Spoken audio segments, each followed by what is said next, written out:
Hello. Good morning. Good morning. How are you doing, Sebastian? I'm doing well, Danny. How are you today? Wonderful, wonderful. Listeners, you are once again tuning into the Peterborough Politics podcast. This is episode 6, and I believe we're going to focus a lot today on arts and culture here in Peterborough, Ontario, aka Nogojiwanong. We would like to thank Garbage Face, the Garbage Face, for that wonderful introduction music. And we are your hosts. My name is Danny Taro, aka my homie Tutaro on social media. And I'm joined, as I always am, with the editor of the Arthur. I guess, are you officially the editor now? I'm the only editor we have. Yeah. So Okay. the editor. The editor of the Arthur, Sebastian Johnston-Lindsay. Yeah. Good to So be here. last week, oh yeah, thanks Yeah, for being here, yeah, Sebastian. of course. Last week, we covered a bit of a story about oil in Little Lake or Jackson's Creek. But we have found out. Last week we said that it was potentially related to the transit depot, the bus depot. However, they are clarifying that the source is still unknown.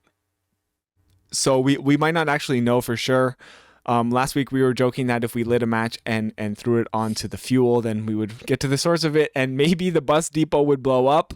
But I guess they're still trying to figure it out. So I don't know. I guess it's good because in some ways, because the leak or the contamination seems to have stopped and it has been cleaned up. So that is really nice. We also have just an update on another story that we've covered in recent weeks, which is Bill 5, the anti-harassment bill, which is something that was motioned by, I believe, Alex Bierk. Yep. So assuming that you were in city council this past Monday, can you update us on that? Yeah. So in regards to Bill 5, it passed on consent. The idea there being that at the beginning of the meeting, they ask if there's any discussion on any of the motions that have been given preliminary approval during the general committee. And that was one that had passed, and it passed again. There's just yeah, just yeah. There were some delegations that spoke to the significance of it. Specifically, Rebecca Shillamet from the Peterborough Kawarthas. Oh, sorry, my God, I'm reading that wrong. Kareth Paul, the women of Ontario who say no, um, uh, came forward and said talked to the significance of this, and spoke to. I believe she mentioned like up to 40 municipalities that either have officially or unofficially voiced their support for the legislation, and sort of gave an overview of the significance and history behind it. So yeah, so this just means now that council has decided that they're going to move forward with sending letters to the provincial government representatives of it. So Dave Smith, our MPP, Doug Ford, and Minister Clark. I'm forgetting what his exact portfolio is, but I'm fairly certain that he's the one who will be receiving it in Ontario, the Ontario Okay. government. Yeah. And that anti-harassment bill, it is essentially something where politicians cannot harass their staff, and if they do, they will be removed from office, essentially. Yeah. So currently, as it stands, strangely, municipal elected leaders are like the only employees in Ontario who cannot be like removed or fired from their position for credible accusations of harassment. They can only be Yeah. given unpaid leave, but they can't actually be removed from their seat on a council. So this is more or less just provincial legislation ensuring that if there are credible allegations of harassment after investigations are carried out, then the politician can be removed from their seat. That is great. It seems so obvious, but I can Yeah, imagine a scenario where maybe someone is abusing their power and they refuse to step away, right? It seems like someone who's abusing their power might be the type to not give into public pressure. So now they're basically forced to give into that public pressure if they're guilty. And I do like that. We're also today we are going to talk about unfortunately, a 3-year-old girl who was hit by a car and killed in the West End. The theater on King and the Artisans Centre of Peterborough, they did an appeal to City Council, and they were not given their funding that they were asking for. Jeff Leal was on vacation, which is a scandal in and of itself, as we all might know. It's very bad when people take time away from their responsibilities in order to focus on their health and or mental health and or family, and that should not be allowed. Sandra Clancy, the chief administrative officer, is saying goodbye. They are departing. They've done a job, which is that, and they are now leaving it. Yes. And lastly, Michelle Ferreri is saying that the federal budget is another attack on everyday Canadians. Everyday Canadians, yeah. Which, if you don't know, that includes you and me and everybody listening.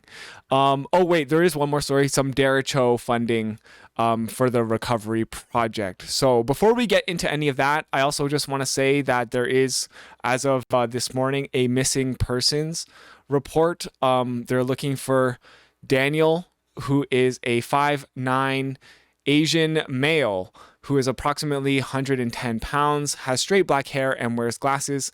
They were last seen wearing an olive green fleece jacket with a yellow zipper, black jogger pants, and a black ski jacket over the top.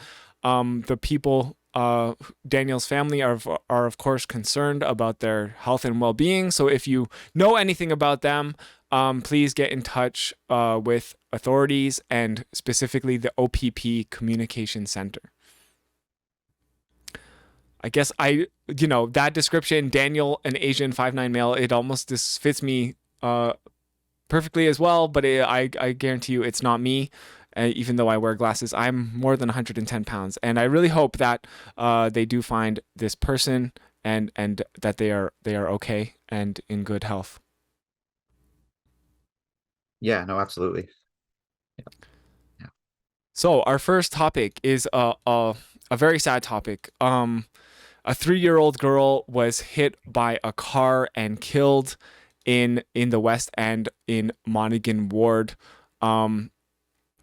It's super sad. It's something that didn't need to happen, and unfortunately, this is the type of thing that has sparked a broader conversation about urban design and infrastructure. This 3-year-old girl was playing in her own driveway, and there was a car, I guess, who was driving out of control, that came up onto the sidewalk and collided with this girl who was playing out on her own front yard with some of her siblings. And sadly, the accident was fatal. So it's super sad story. There is a GoFundMe for the family if you're interested in supporting. And we have also learned that the city is going to review the Woodglade Boulevard safety measures, I guess, around this specific intersection where the accident occurred. On Monday night, a city council meeting, councilors voted unanimously to have city staff look at the intersection and come up with ways to make it safer. So yeah, again, I mean, there's really not much we can say other than our condolences to the family. I think, as somebody who drives in Peterborough, I think traffic honestly is kind of at a point where it's a bit out of control. People drive really fast on what are essentially residential streets. Yeah. And if you just even look at people driving down George and Water, the two main streets in Peterborough, people are driving like way too fast. Yeah, this was a pretty emotional. This came in the any other business section, and Councillor Matt Crowley, who was a guest on the podcast previous to this, spoke to this, and it's been a constant sort of conversation at council as well about how to sort of address what is seemingly increases in speeding incidents or accidents that occur due to speeding, especially in significantly in residential areas. Um, so yeah, it's kind of it's sad that it takes this sort of tragedy to sort of bring forward um, action in from I'm not to say that they haven't been they have been discussing these sorts of issues and thinking of ways. One of the things that Councillor Riel talked about was perhaps installing like speed cameras. So more or less saying people aren't going to change their habits unless they're being hit in the pocketbook. If people see cop cars and they slow down, but until they actually get it and it's almost like a surprise in the mail. He's sort of suggesting that that might be a route to go down. It's not the first time that he's raised this. When Stuart Betts, the chief of police, came to talk about the police budget, this was also a topic of conversation. So council's very aware of this, but when something this tragic happens, it kind of adds a level of poignancy and immediacy to the discourse. So yeah, my honestly, it's a tragedy, you know. Yeah, and I mean, I guess shockingly, I'm gonna have to disagree with Councillor Riel on this one. I don't think this is a problem that you're going to police people out of. And what I believe in, just as someone who has a certain interest in a certain type of YouTube video, is that like better urban design, and is actually the way to encourage people to drive better. People aren't really going to react to like speed traps or photo radar, because driving is something that really is like almost mechanical training that like we all kind of can go on like autopilot when we're driving, and thinking about some invisible camera that's shooting radar at you isn't really a way to slow you down. And what I believe in is just like better urban design. There's so many places in Peterborough where you can't even see the lines on the road. You can, and what is really going to help out these places is, for one thing, getting cars off the street, encouraging people to use public transit. Yep. And know what I really love is just putting up bike lanes, especially when they're protected, because if you're at risk of hitting a giant metal pole, you're going to slow down. Or let's say, or even if you want to put a row of trees through the middle of the road, that is to me like great urban design, because you might not slow down for an invisible radar camera, but you're going to slow down when there's a whole row of trees in the middle of the road, and it's just something that is just like it's a reflex. Really, you're like, hey, I don't want to hit those trees or that pole, so I'm going to slow down. It just is just like it's the way that we act as humans, and I really wish that Peterborough would like look into this design, because there's people just driving like wild all over the city.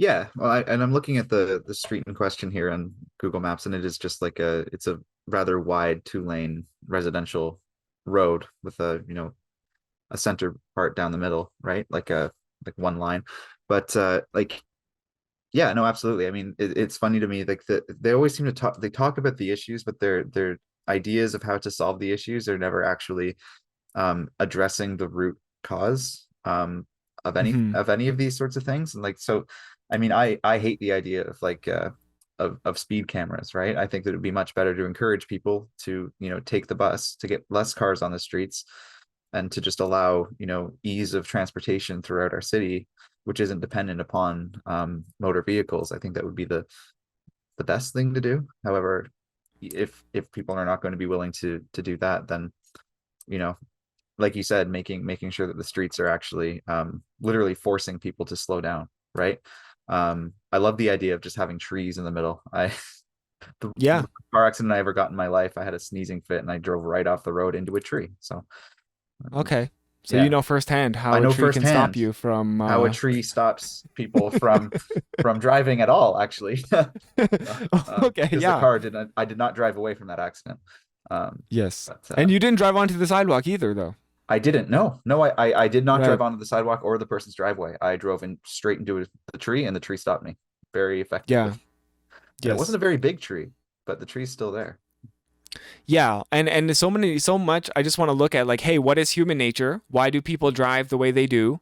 And Mhm. how can we have better urban design in order to control their behavior and get them to act the way they want to act. As someone Yeah. who is the website designer of Arthur newspaper, that's how I tend to think. Is like, okay, when people go to the website, how do I want them to act, and how do I design this in a way that gets to them, get that yields those results, right? You know, it's UX and UI. I want that for our streets and for our city as well. It's like, hey, we want to encourage X behavior. How do we encourage it? Unfortunately, I feel like politicians in Canada and in Ontario and in Peterborough, they have one thing in their playbook, and it's like, how can we use the police to force people to act the way that we want? Yeah. And it's like, Overwhelmingly. yeah, you know, and it's like, okay, well, maybe if they get a bill in the mail Yeah. 2 weeks after they've driven through an intersection, maybe that will get them to slow down. But it's like, it's really not. It's just going to be like, I'm like, I'll just think in my head, like, I don't even remember driving that way or whatever. And like, are you sure? It's just going to piss me off, Yeah. add stress to my life, which in turn might actually get me to be like more angry when I'm on the road. I don't know. Yeah. It's just really counterintuitive to me. So Yeah. Simultaneously talking about protecting the taxpayer's wallet while threatening to anonymously surveil them with various cameras around the city is kind of yeah, interesting. But I don't know. I yeah, don't like the idea of surveillance. I like the idea of actually, molding the behavior so that, it makes it, sort of difficult to actually uh speed. I should say, I want to clarify, I was not speeding when I drove into the tree. that's I fair. should I You should were clarify. I was you not were speeding. sneezing. You kind of I had was like a legit sneezing, reason, you know, like if you but it was yeah, a it was a reaction. So for the bad record, scene. Chad is telling me to slow down when I drive. But for the record, I'm like the supreme like old man driver. Um, if I ever have children, I will tell them like a lot of people think like driving fast is kind of like sexy, and like you can impress the opposite sex by like Yeah. driving like a maniac. But the truth is the way to impress people is to drive like an old man.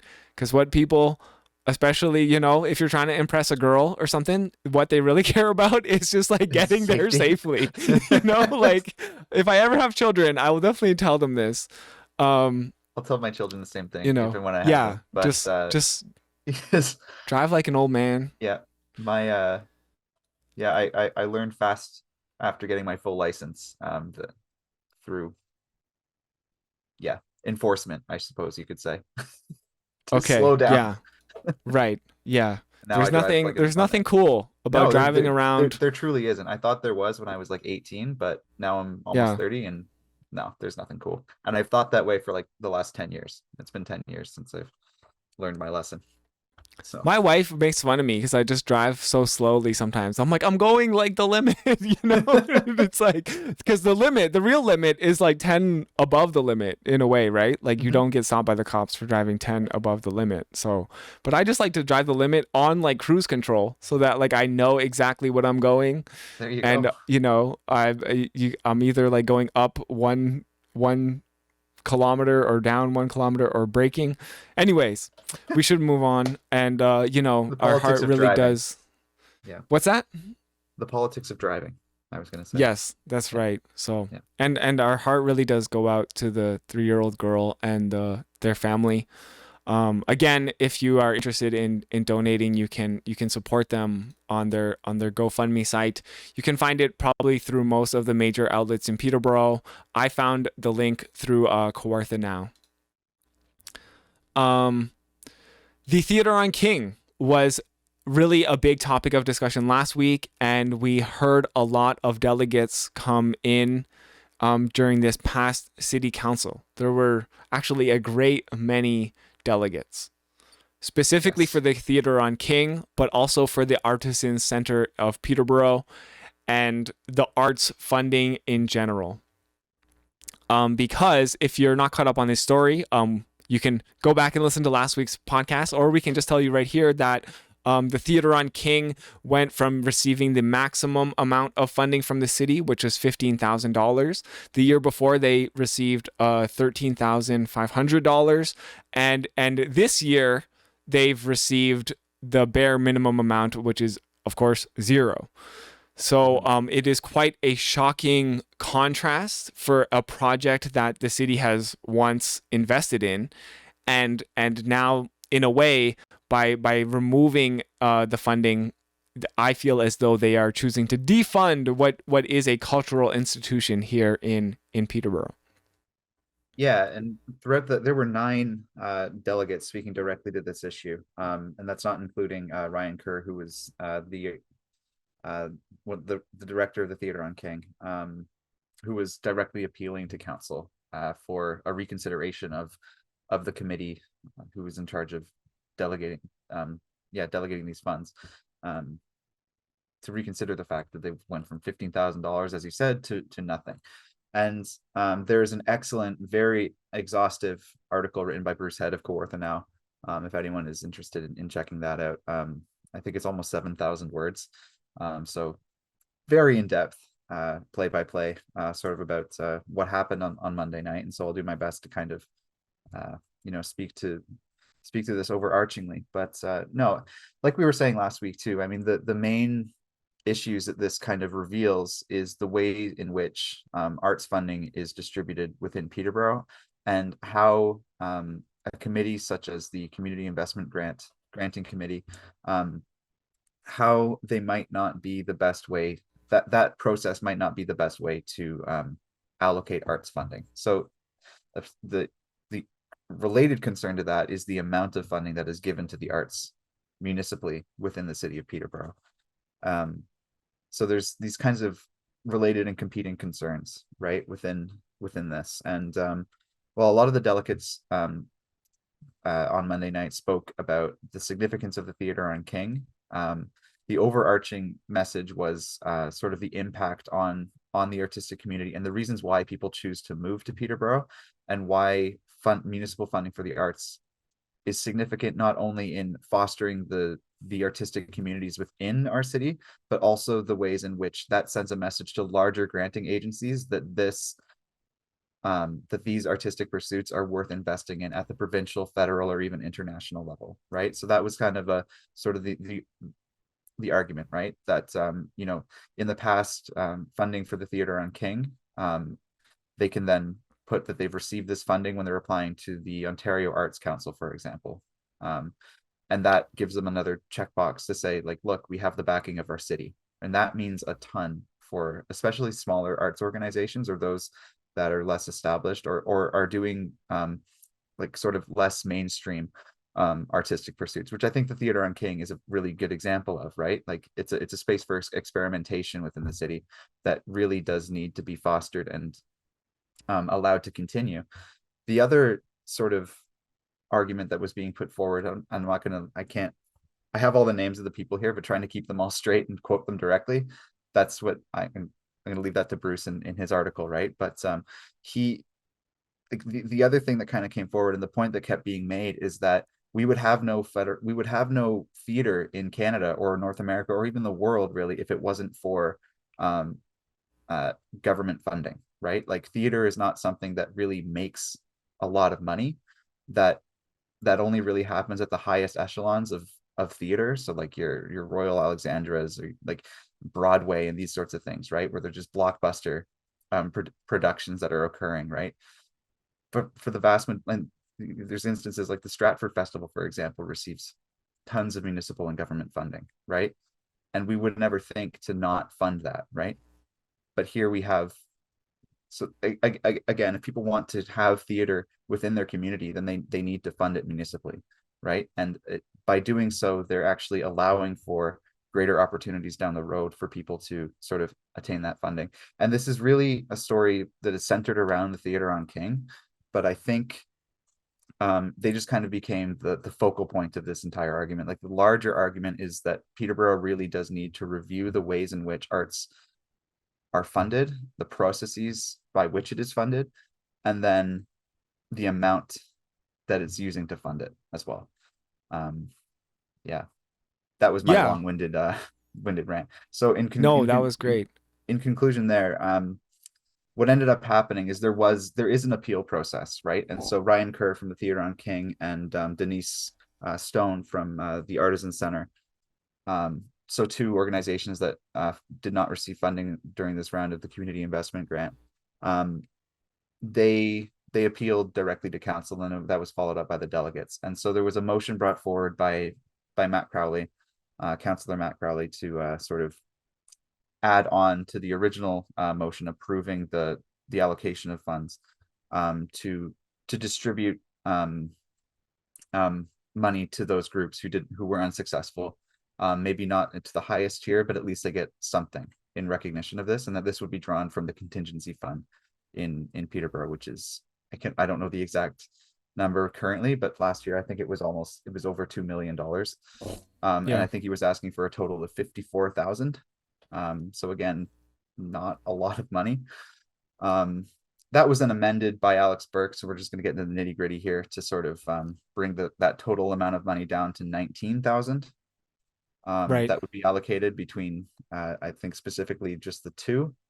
Yeah, it was just the two think, that delegated, which was the Theatre on yeah. King and the Artisans Centre. Yes. Yeah. So from 54,000 out of $2 million, give or take, to 19,000, and that still was unsuccessful. However, the motion to review the process was successful. That did go forward. So the process will be reviewed.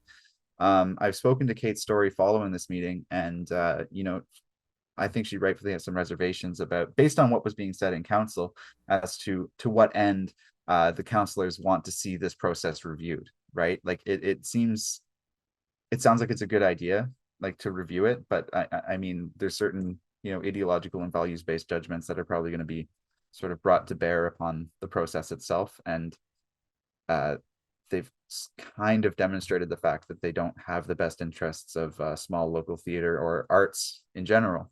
At least seven of the 10 councillors who were there, because Mayor Leal wasn't present, right? So there were only 10 people voting. But yeah, the 7-3, 8-3 votes are getting kind of tiresome at council, quite frankly. Yeah. Yeah. And I mean, to one of your points there, about how, and this is kind of like a something we touched on last week, is that like investing in the arts doesn't make money. But to just clarify what that means is that investing in the arts means that the city is not necessarily going to see a return on their investment directly. However, investing in the arts is something that stimulates economic growth, right? So Massively. to say that it's not making money is false, because it is creating so much immense value. And as Kerr said in their delegation, that according to the City of Toronto, each dollar invested in the nonprofit arts sector by the city brings in $8.26 in earned revenues.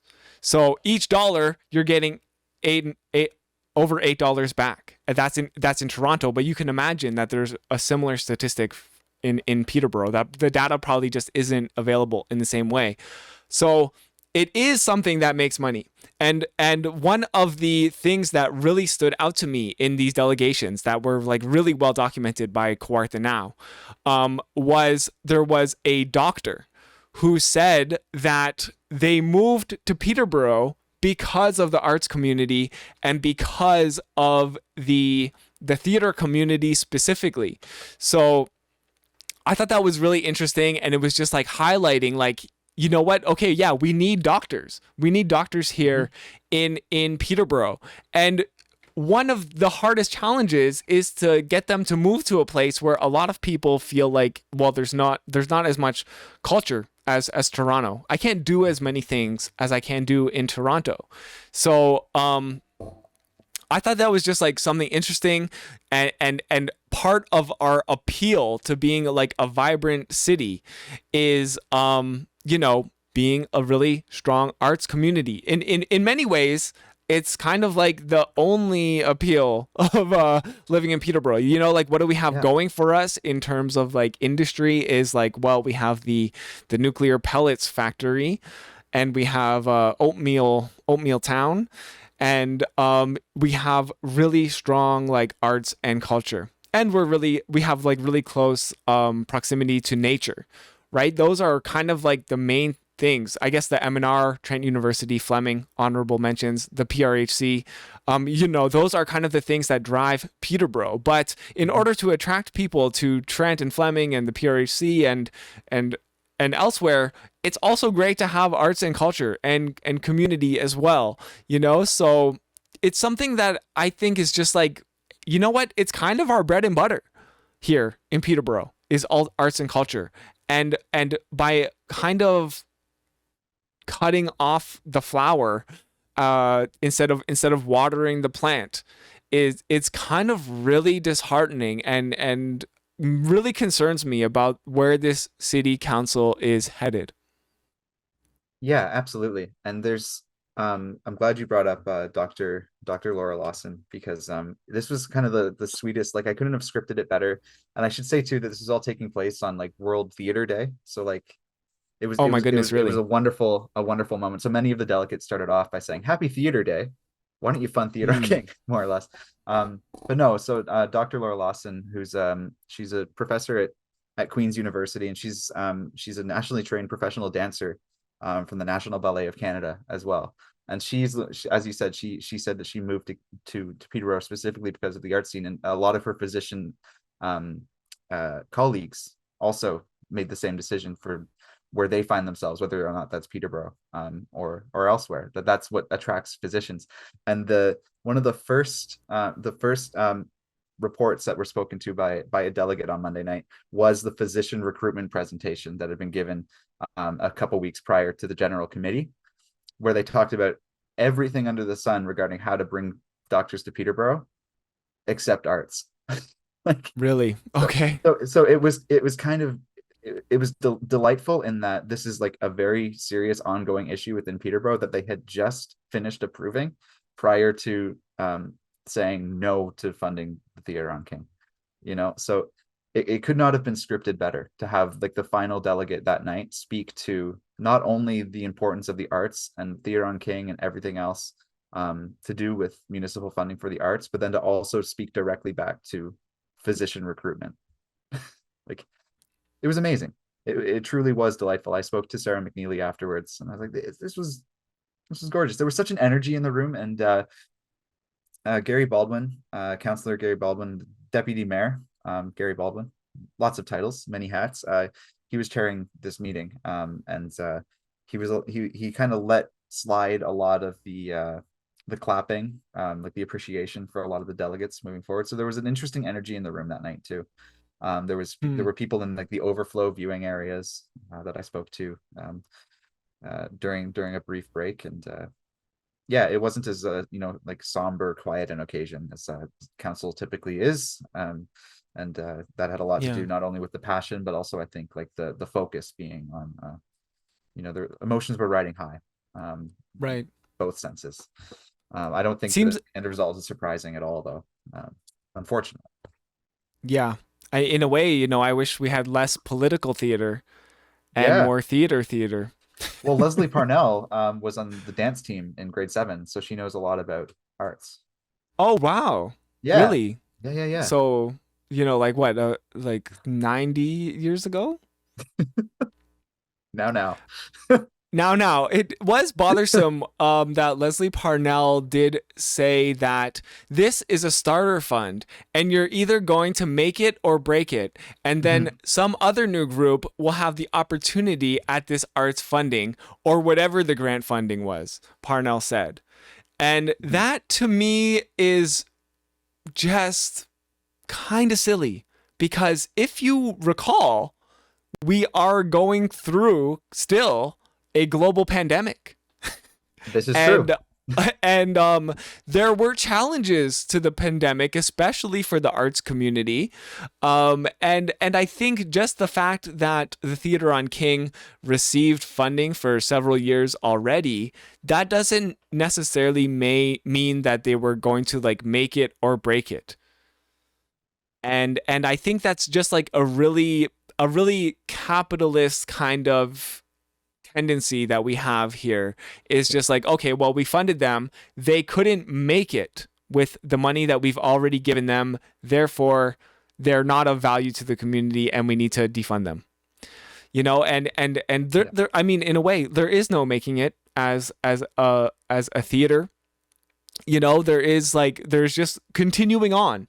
And I think in many ways also the Theatre on King has made it, because Yeah. they've found so much success, not just in Peterborough but like provincially and federally, across the country, because like some of the plays have gone on to win awards and be presented in festivals. And it's really just like it's not really how it works. There's no making it or breaking it. There's just going on. There's continuing.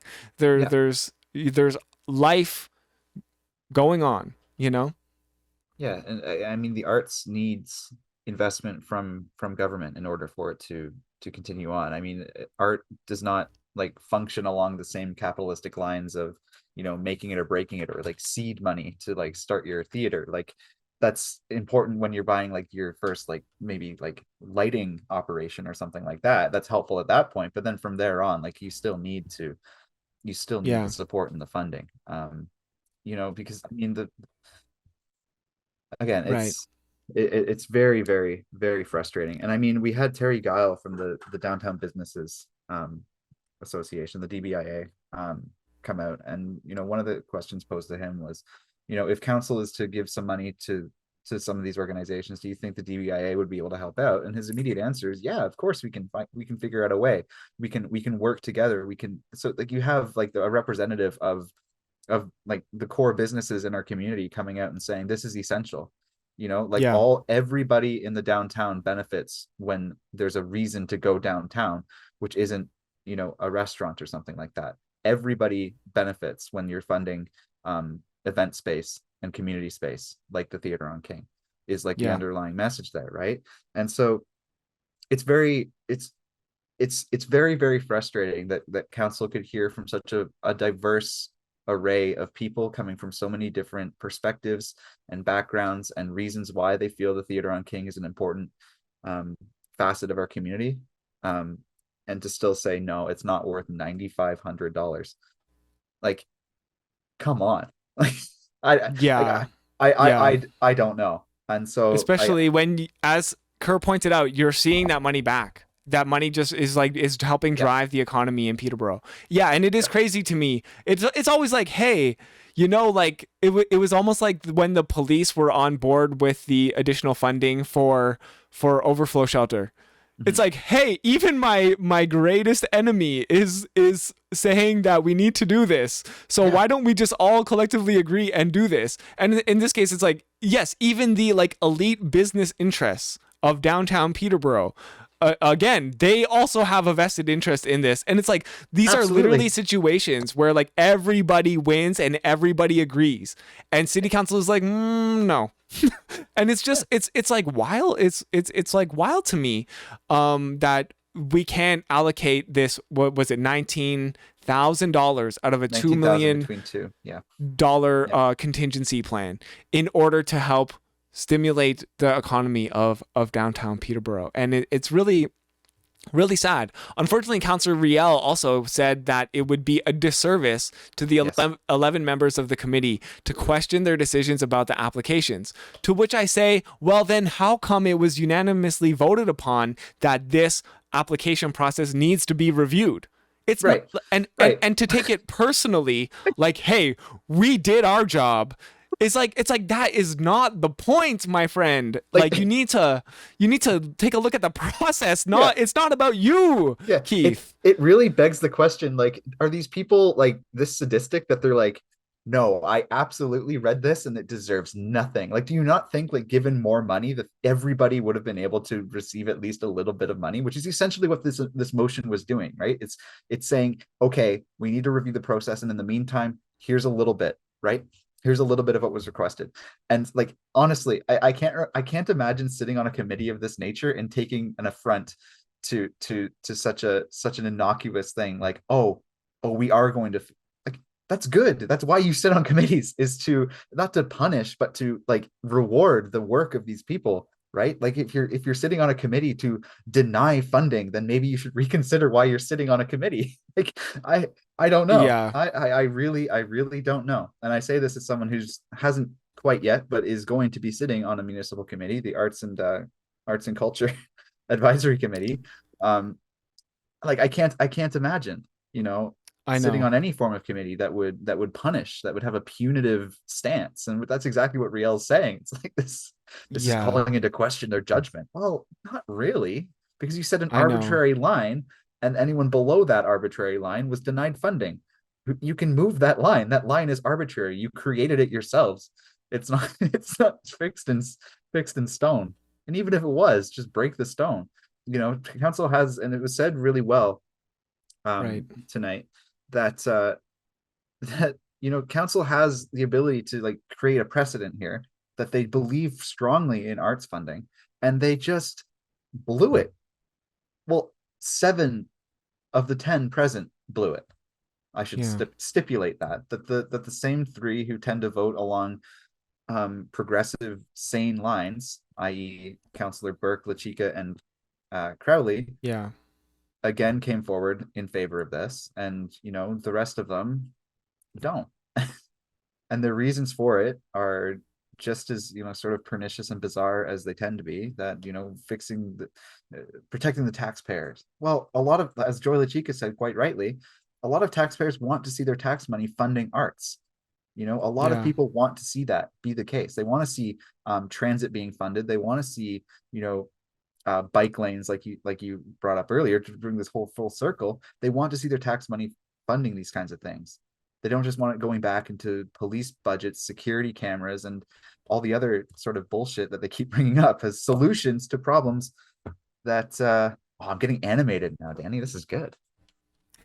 But yeah, like Finally, we're 6 episodes deep, and you've there we go. finally become animated. No, I'm just kidding. But yeah, totally. And I mean, honorable mention to Joy Lachika, who was particularly strong on this issue.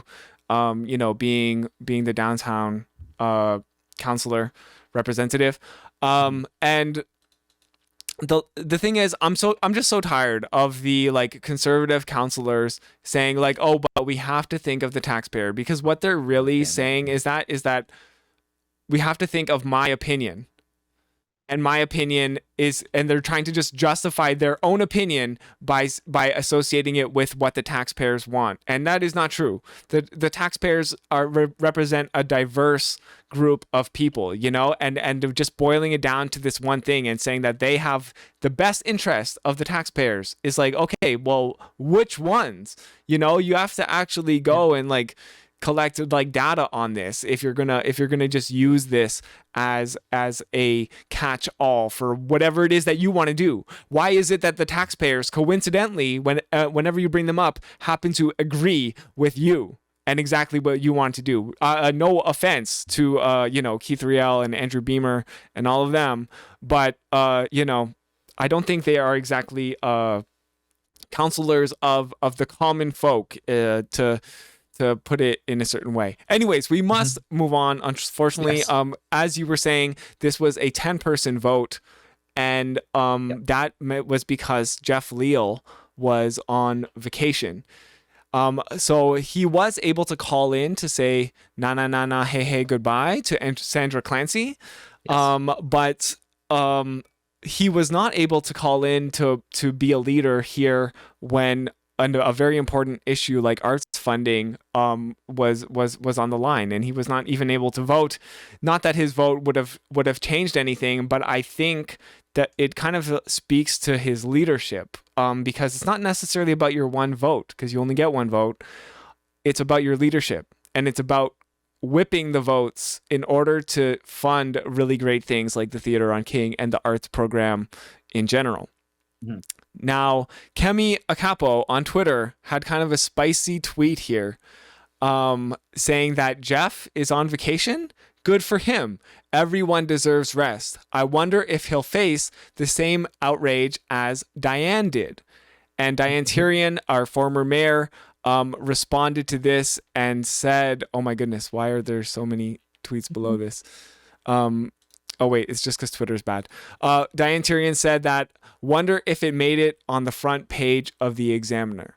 And this is a reference back to when Diane Tyrion needed to take a break because they were, taking care of themselves and their mental health during the pandemic, during a lot of like sexist and attacks against her, and there's nothing wrong with taking a break, but also Jeff Leal just started this job and is already taking a break, and of course nobody talked about it because we have this double standard. An old white man needs to take a break, but a young passionate progressive woman, at the moment that they think of themselves and take a moment to take care of themselves so that they can take care of the rest of us and do their very important job, that is something that faces a lot of criticism. Yeah, couldn't have said it better myself there. I mean, yeah, the double Okay, standard is fair. real, and having spoken to Diane a lot, I'm not surprised. Like, yeah, this is just par for the course double standard in terms of how it's talked about in the media. Yeah, it's frustrating as someone who also like works in like yeah, I, everyone deserves Yeah, a break. I'm not gonna like deny that if Mayor Leal's on vacation, that's good for him. But this is like is it the fourth council meeting in his term, and he's on vacation. But right. I'm not going to begrudge him that, just as I wouldn't begrudge Diane or any other leader for taking a vacation, if and when they need to. I think that's an important thing. But there's also like the optics, of course, of the mayor does have a responsibility to kind of work closely with council to sort of, as you said, whip votes, and that obviously did not happen here. However, he and his vote, even if he did vote in favor, would not have actually changed anything. But he was, of Yeah, course, able to phone in to say goodbye to Sandra Clancy. Um, yeah. which is kind of weird too that he had enough time to call in for that.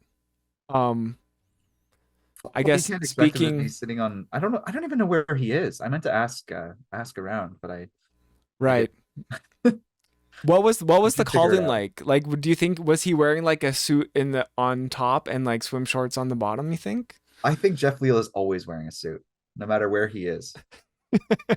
I've never seen him not in a suit. I'm just kidding. I have, but no, he probably was wearing a suit, just for the. Okay, He was. I wonder if he took the necklace with him. Uh, right. So, but he's not like on vacation. He's not like in Aruba or something like. I'm not sure. I'm not. I don't know if he's on like a destination vacation or where he's at, Right. but And as someone is pointing out in chat, there's electronic voting. Is that true?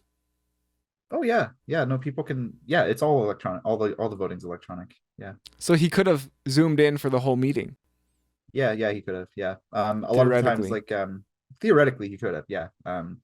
Yeah. No, there's been many instances where counselors. I mean, that's how they did it all through COVID. It's all remote and online, and so when counselors are sick and they can't come into chambers for whatever reason, then they're not zoomed in, but they use Teams. Teams is the preferred. If anyone's interested, Teams is the preferred method of communication in Peterborough City Hall. Um, Okay, yeah, that so they have explains a it. lot. So everyone's on a Teams meeting throughout this, and yeah, it like you can see them drafting motions and stuff on Teams going back and forth. It's kind of interesting, but yeah. So yeah, and Jeff Leal totally could have attended um, virtually. Um, that is Okay. that is a fair point. However, we're not gonna like draw the double standard and say he can't, but we're gonna because he can Yeah, be on vacation. We're not gonna begrudge he him certainly vacation can. vacation.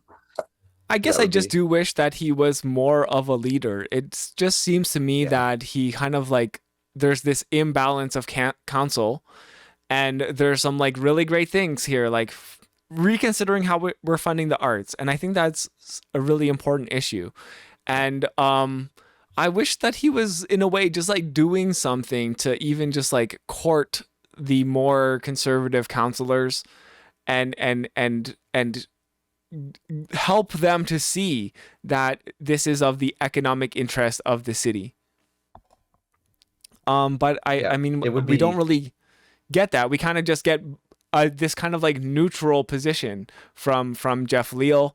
There's no public statements. There's no like we need to act now. There's no urgency. It's just like, okay, well, this is the way council is, and everyone here are the people who will vote for progressive things, which you equate to the sane things, which I do agree with. It's like, yeah, these things that make sense for our city, yeah, and there are people who are the like fiscally conservative, and it seems like by just being neutral, the way Jeff Leal kind of has been, it's just like, okay, well then by default we are falling into like fiscal conservatism, um, which is in yeah, itself, not good economic policy. It's just yeah, like, okay, well we need to pinch every penny. yeah.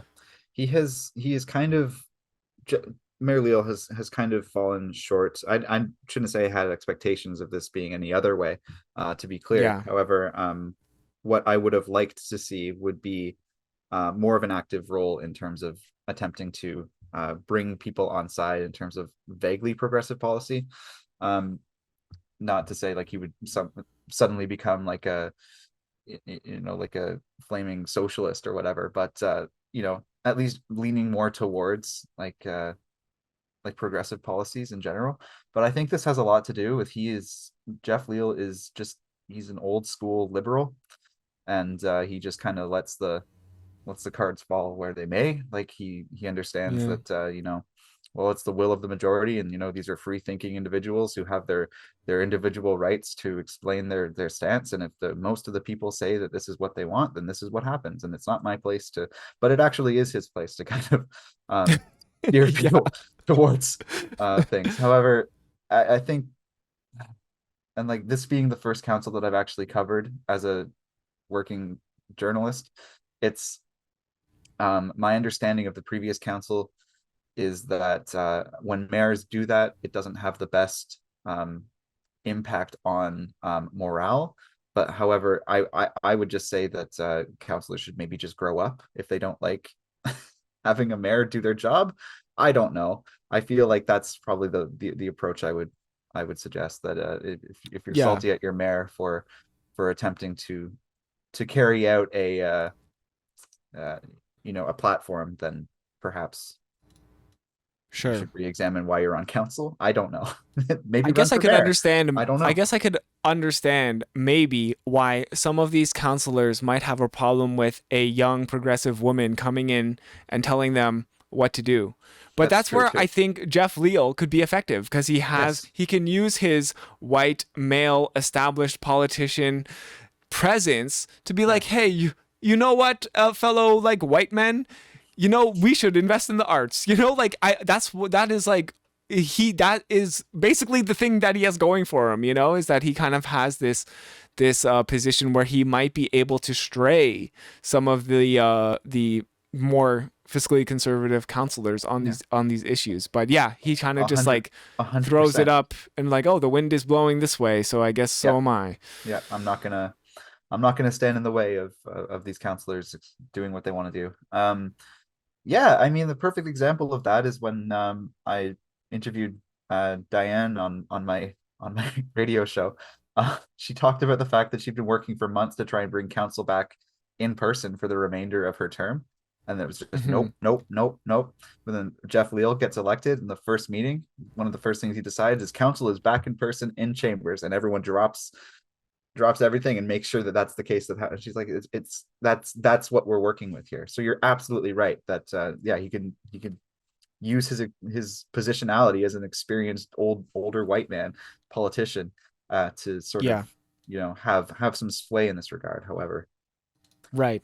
I'm not holding my And breath. and don't get me wrong, like just in case our listeners are wondering, like I don't think that kind of like inherent bias against women and young people, like the way there was a bias against Diane Tyrion, like that is not acceptable. That's exactly why I'm pointing this Yeah. out, is Yeah, no, because exactly. people have those biases, and Jeff Leal has the chance to use his privilege for good, and I believe that is how you should use privilege.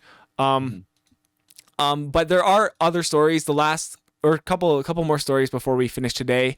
Nothing too major, but Michelle Ferreri, our MP. I guess since we're talking about younger women's voices that we should maybe listen to, here's one maybe we shouldn't listen to. Just to show that I'm not being completely biased here. Like I do have principles. Other than identity politics that I do stand for. And as you may have heard, as will surely be news in today and the days to come, the federal budget has been announced by Chrystia Freeland and the Trudeau Liberals. So, of course, this is something that will drive any conservatives to attack, because nothing that the Trudeau Liberals do can be certainly good. Personally, it's not something that I've been able to dive into yet. Budgets are really hard to understand, and we kind of like leave it up to the experts to tell us like what is important here. Normally, I probably would have watched a little more about it at this point, but since I'm having a bit of a sleepy day, I was not able to this morning. I do have one quote here from Michelle Ferreri. "Never before have we seen a government spend so much to achieve so little. This cost of living crisis is destroying families across the country with increased financial anxiety. The budget's lack of supports for mental health speaks volumes about this government's priority." So this makes me think maybe we should keep Michelle in power, and conservatism is the way to go, because I am somebody who is concerned about mental health. Does this mean that I should vote conservative? Sebastian, Yes, what do you think? absolutely, Danny. You should absolutely vote conservative. I'm not quite sure where she's getting this attack on everyday Canadians. I think this goes back to like just dog whistling conservatism. I've been Yeah. listening to Pierre Poilievre, and reading about what he's been saying, and he speaks in like these ridiculous little rhyme schemes that Right. just Everyday like Canadians. That means people of color like me, right? yeah, yeah. It's kind of infuriating, especially like, yeah, I mean, there are, from my understanding of the budget, one of the big things that I imagine the Conservatives are not happy about is a restructuring of taxation on the richest Canadians. They're probably not going to be too happy about that. It's also delaying any surplus by 1 year. However, given like the the context of the larger economy globally, I don't think that's surprising. And that's what Right. politicians do. They just keep pushing the budget and the surplus down the road. I mean, Yeah. Ontario, however, it turns out if you cut everything worthwhile in a province, then you can get surpluses earlier, because that's essentially what Ontario did, is by cutting healthcare, education, social services, everything. You end up with a whole bunch of more money, which is wonderful. Oh, okay. Right. So Nice. unfortunately, the federal Liberals, by investing in like dental care and GST rebates and these kinds of things, unfortunately, we're not going to have a surplus until I think 2028. But Yes. so, but When will we balance the budget? we'll have teeth. I'm really concerned about this. It's going to I balance every itself. day I wake up and I have an existential crisis, and I think to myself, the budget is not balanced. I know. Everything is out of whack. It's at the front of my mind every time I go to the grocery store. I'm like, oh, if only the federal budget was balanced right now, I would be having such a better day. I know. But unfortunately, so when that day comes in Ontario, when we have like a couple $1 million surplus, that's the day I can retire. That's right. Exactly. And I mean, it's something that we see on all these levels of government, is there's this, like, they're trying to run the government as if it's a household, right? And it's not the way it works. They need to invest in things to improve the quality of life, to make Ontario or Canada or Peterborough a better place to be and live. And those are also the things that will drive economic growth as well. So even though I think that the Liberal federal budget is a lot of half measures and doesn't go far enough, I know, of course, that under like fiscal conservatism, like what Michelle Ferreri, the alternative is, it nothing would substantially improve. If anything, it would get much worse, because one thing that the conservatives fail to ever bring up is what they would do instead. They're too busy pointing the finger, saying Trudeau bad, Liberals bad, and we don't really hear like, oh, okay, so like, is it the dental care or the supports for marginalized Canadians? What exactly here is the problem that they're having? They never really say, and because they just want to keep this broad attack, because that is what, unfortunately, that is what works politically. Is like, hey, we're going through some hard times right now. We're on the verge of a recession. Things are going to get worse before they get better for Canadians, and by just reminding people that Trudeau is the one in charge, overall, people who, for the large part, don't follow politics will be like, yeah, well, it must be the leader's fault. It's kind of like when your hockey team sucks and they fire the coach. Like, it's because like we got to do something to make it look like we're gonna win next season. And it's exactly. a lot of the pressures of like global inflation and the global economy is there's really only so much that Trudeau can do. So it's a lot of political positioning. Michelle Ferreri, I think, has become like more and more vocal. I think becoming more and more useful to the Pierre Poilievre conservatives as well, because she is outspoken. She's willing to say a lot of stuff, even if she doesn't know what it means. I think she can just repeat the kind of the conservative party line. Yeah, she's very good at repeating things that she's been told erroneously. Pierre Poilievre has been out there calling the current federal government an NDP government.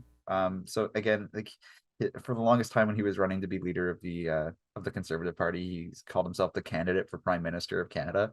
And like that's infuriating to me for like a whole bunch of different reasons, but I think it just kind of feeds into like this just willingness to misrepresent the way in which politics work in Canada, how our actual governments are formed, and the reasons behind that, by like downplaying that and by spreading this kind of weird spin on things, contributes largely to why people are so upset about what transpires, right? And it feeds political apathy, right? Because people don't want to be engaged in a process that they don't understand. And if they're, if you try to point out like, oh, well, this actually isn't the case, we actually don't have an NDP government right now, we don't even have a coalition government, we have a supply and confidence agreement between two political parties who command the majority of the House of Commons. Like that's the way it works.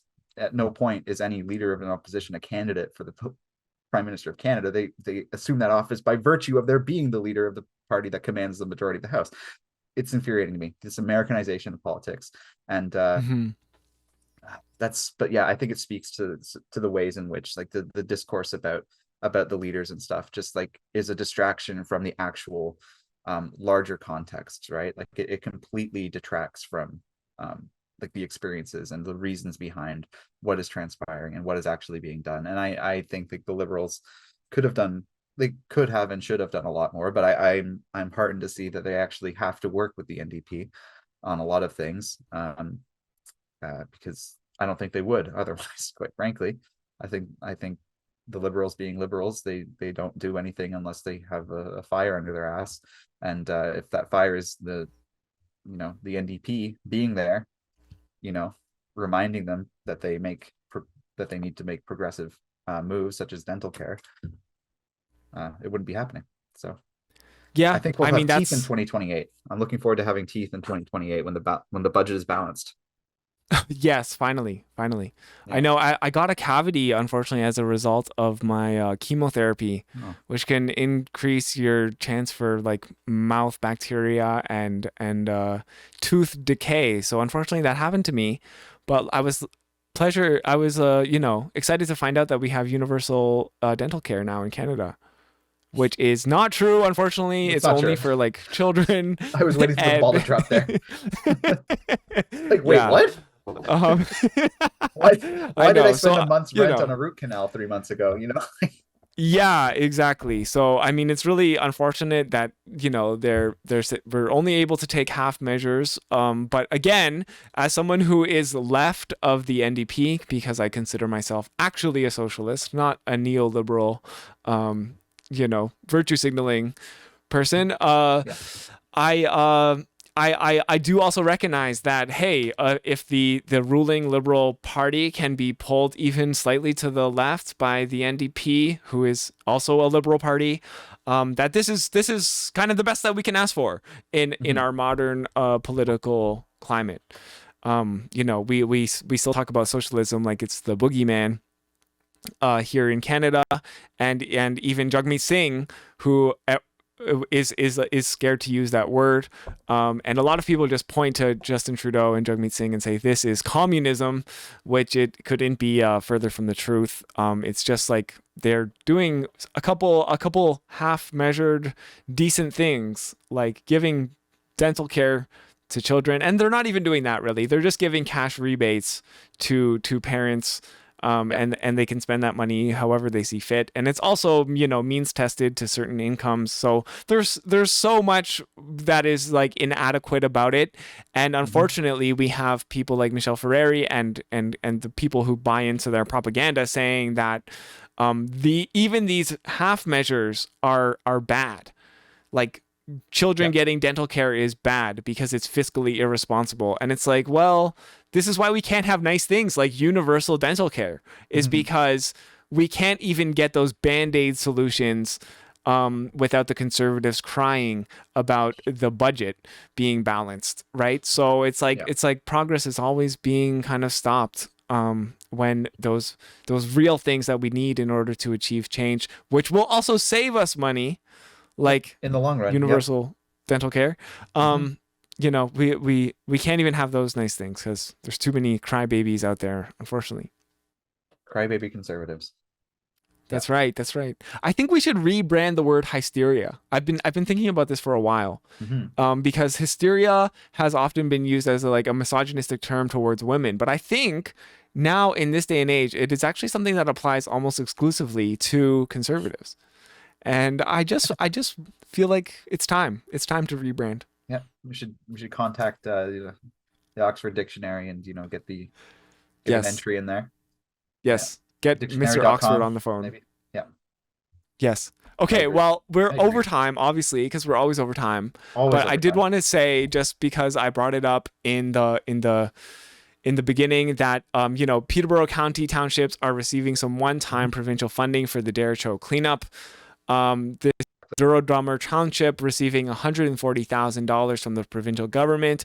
Some other townships, including Havelock, Belmont, Methuen Township, will receive 115,000. Autonomy South 95,000, and North Kawartha 59,000. So there's some weird discrepancies in these fundings.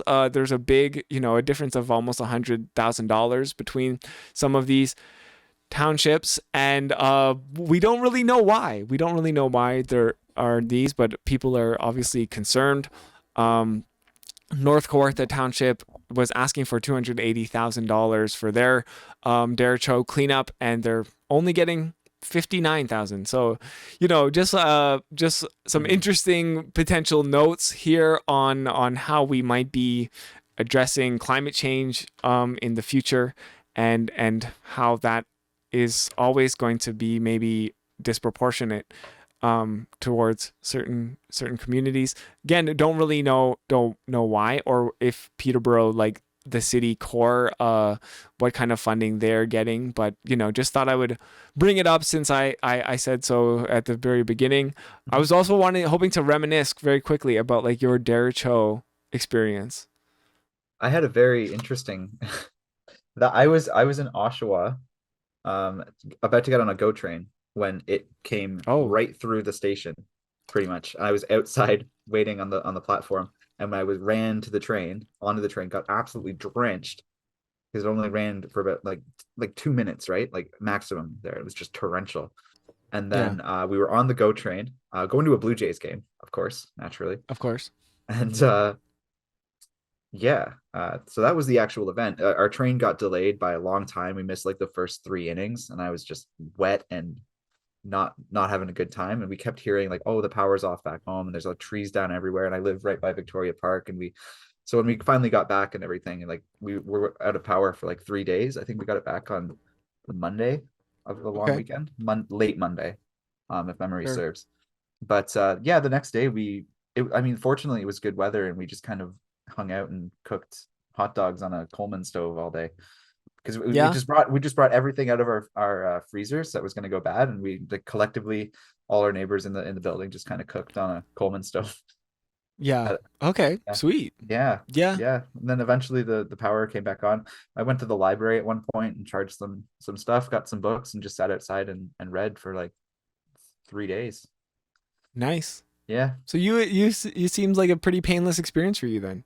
it was kind of like glamping, like I had like running water Yeah, in the right. bathroom, I know. everything was good. I couldn't really shower because it would have been too cold, so I was like, Just smelling it up, just just smelling it stinking up. your way through the Yeah, Derecho. no one knew if it was the fridge or me, Right. because it Yes, didn't matter. It didn't matter. those strong winds might have been coming directly from you. Yeah, it was a rather painless experience, yeah, for me. I understand that Okay. it wasn't the case from a lot of people, but yeah, what was your experience Yeah. like?